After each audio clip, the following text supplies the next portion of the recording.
Assalamualaikum. Today our group want to present about new economic policy. My name is Siti Suraya Shamsudin from AM 102A. So I will present the introduction and the policy problem of new economic policy. Okay, new economic policy was launched by the Malaysian government by the Prime Minister Tun Abdul Razak on 1971. The new economic policy was ended on 1919 and was changed to the National Development Policy on 1991. The new economic policy can be defined as a social re-engineering and affirmative section program which is formulated by the National Operation Council because of the affirmative of 13 May 1969 incident in Malaysia. Okay, the aim of this policy is to erase and decrease the poverty among the people and to restructure society to eliminate the identification of race with economic function and at the same time to create the condition for national unity. And the new economic policy has been principally associated with restructuring, which is the effort to reduce interethnic economic disparities between the Bumiputera, which is the indigenous ethnic Malaysian and the non-Bumiputera, and especially between ethnic Malaysian. So the measures have also resulted in greater resentment by those who feel deprived by such policy, resulting at various times in immigration, capital flight, and ethnic mobilization. Resentment is arguably greatest among the middle classes, where ethnic rivalry is perceived to be greatest. So the background of this policy is policy set up in response to the racial riots which took place in 1969 and upon frustration caused by the serious economic imbalance, especially within ethnic group, as well as uneven economic development across the sector. The outbreak of violence on May 1919 was the result of an interaction of force which include a generation gap and difference in interpretation of the concession structure by the different races in the country. Then the national emergency declared on the night of May 16 on 1969, and the National Operation Council was formed under the administration of Tun Abdul Razak, and the Parliament was. The policy problem of new economic policy is the increasing of poverty rate among the Malaysians. It is because it was found that the Malays are facing more poverty in the other race, and available also the Malays are still lagging behind and less able than to compete with the other races, even though Malaysia is experiencing good economic growth.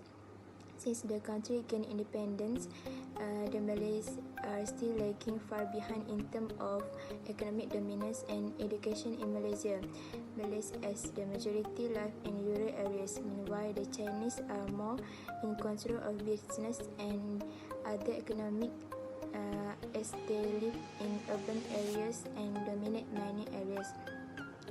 The second policy problem is the problem in process of restructuring of the Malaysian economy due to economic imbalance and issues of racial identity based on economic functioning. It is because the economic and social disparities among the people in Malaysia are often attributed to the divide and rule by the British colonies. After that, the issue of racial identity based on economic functioning, because Malay population in rural areas have been left to do the traditional agriculture sector. The Chinese were stationed in cities and managed to get Okay, Assalamualaikum warahmatullahi wabarakatuh.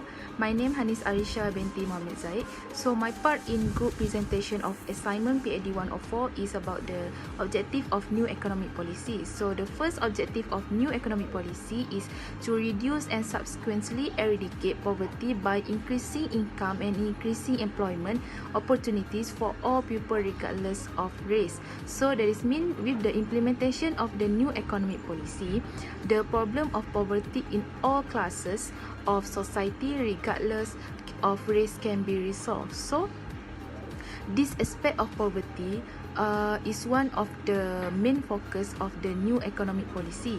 The problem of the poverty affecting the country is not only the rural areas but also concentrate in urban areas. So next, the second objective is the NEP are to restructure society in reducing and eliminating racial identity in accordance with economic expansion.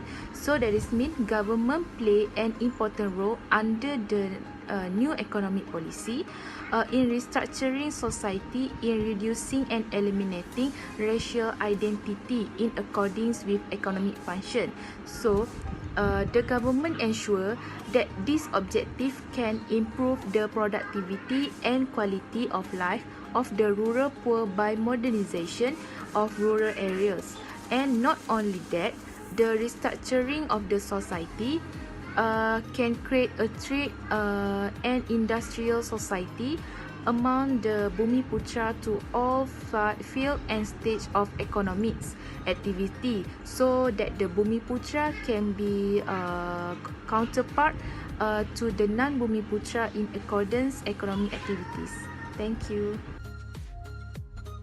So next, I will present about the actors involved in new economic policy. So the main actors involved in new economic policy is Tun Haji Abdul Razak bin Datuk Husin, was the second Prime Minister of Malaysia to serve from 1970 to 1976. He also well known for launching the new economic policy in year 1976. So the aim at addressing economic problems and socialization that has sparked antagonism, racism among Malaysians of various races. After his death, he was remembered as the father of development. So the next actors in new economic policy involved is such as local government, state government, and also government agencies such as FELDA and also FELCRA. So these government agencies are involved in developing land areas for the landless. State and local government play an important role building and improving its infrastructure in each area, especially in rural areas. Thank you. Okay, Assalamualaikum. My name is Syaza Aqila. Today I would like to present about the strategy to implement the NEP. Okay, we first in poverty eradication. Poverty eradication call for a pattern of development which would permit increased participation and involvement of disadvantaged in economic activity. A major poverty eradication strategy has been in land development and in situ agriculture, apart from the absorption of the rapidly growing rural labor force into higher income jobs in the industrial and service sector. So the program were implemented to help specific groups such as rubber smallholder and paddy farmer. So next, the urban poor also benefit from the provision and public facilities, which contribute to an improvement in the quality of life in urban areas. Low-cost housing project and program to assist urban petty traders in the acquisition of stall and equipment were also undertaken.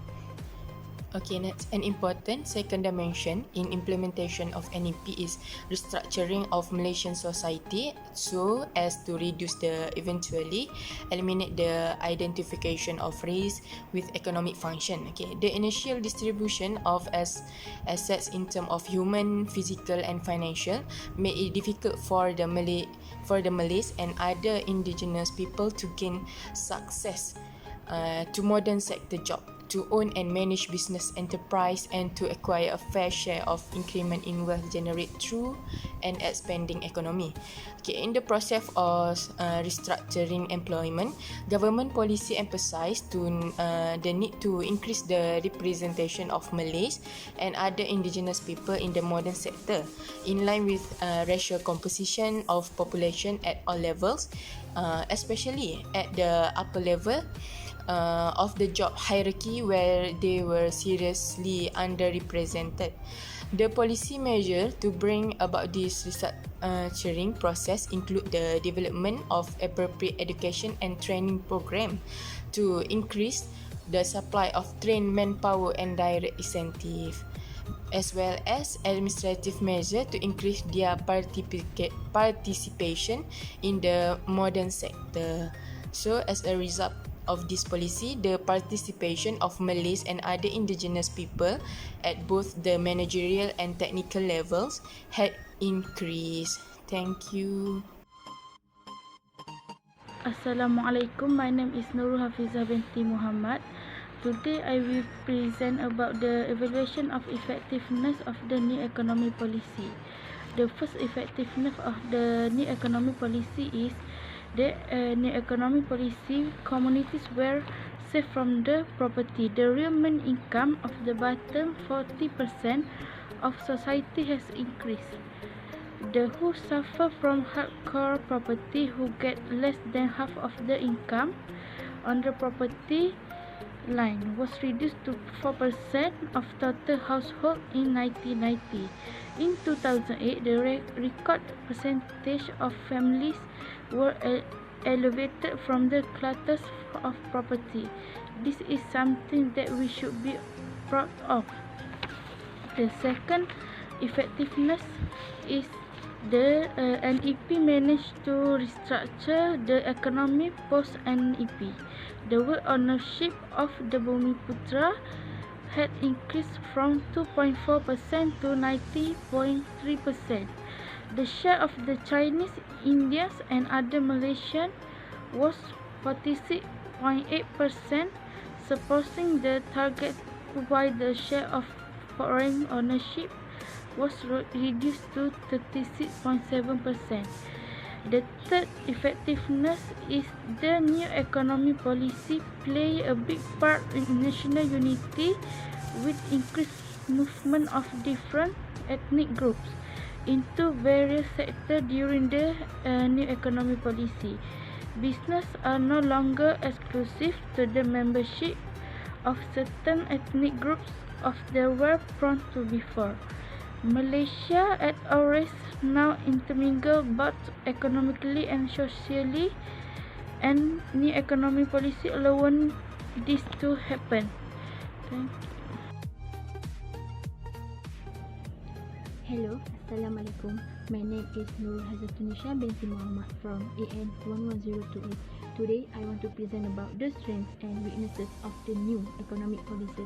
First of all, let me explain about the strengths of new economic policy. Firstly, new economic policy rise in the quality of Bumiputra education. True education has led to a society of educated Malays contributed to the expansion of the percentage of the middle class. Secondly, the educational gap between urban and rural areas students also narrow to ensure more fair and equitable competition. Secondly, eliminations of poverty rates that the government expanded employment opportunities for our Malaysia regardless for our races.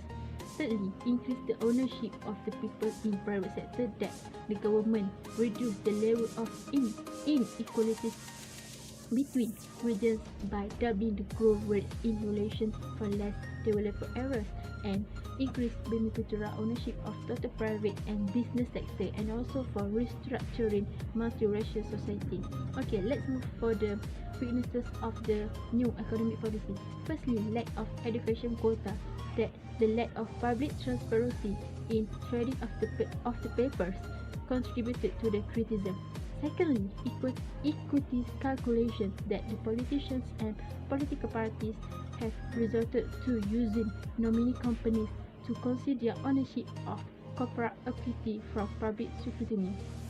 Thirdly, and last but not least, led to the absolute separation of Bumiputra and non-Bumiputra, that the issue of racial polarizations still persists despite the fact that the economic system inherited from Western colonialism still as widely applied as capitalism's economy. Okay, thank you. That's all from me. Okay, next I will explain about the conclusions of the new economic policy. Okay, the new economic policy was launched as part of an overall strategy of Tun Abdul Razak to reunite and to rebuild the country after the traumatic experience in 1969. So, in formulating the new economic policy, the lesson of past policies were valuable. So, namely that the effort and previous years in bits and pieces and not in a comprehensive manner were not sufficient to redress the economic imbalance against the Malays and non-Malays, even if implementation and the delivery system could be improved. Next, the effort to achieve the new economic policy objective during the past decades were undertaken within the content of an expanding economy, thereby allowing other Malaysians to also benefit from the expanding range of facilities and services generated in the process. Thank you.